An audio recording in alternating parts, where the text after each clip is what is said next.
Barbie Fortesa update. Yan ay the story ni Genre at ni Miss Tony. Yan, Netflix campaign shoot.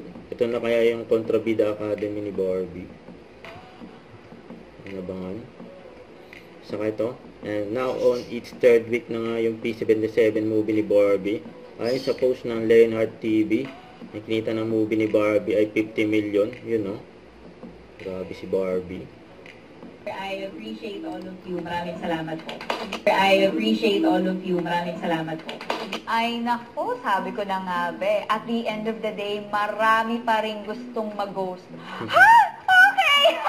Guys, maraming salamat. We are now on our third week. P77 is still showing in cinemas nationwide. Even got to ask her questions and interview her. She told me my scream would probably sound like this. Si Barbie yan ang sigaw ni Barbie. Ito pa yung mga video ni Barbie. Nakaraang black skin yung kay Barbie. Mga fans niya.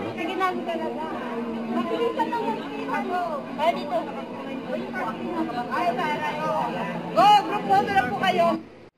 Don't forget to subscribe, click the notification bell for more update. This is Richard Reaction Vlog. Stay tuned for more videos. See ya.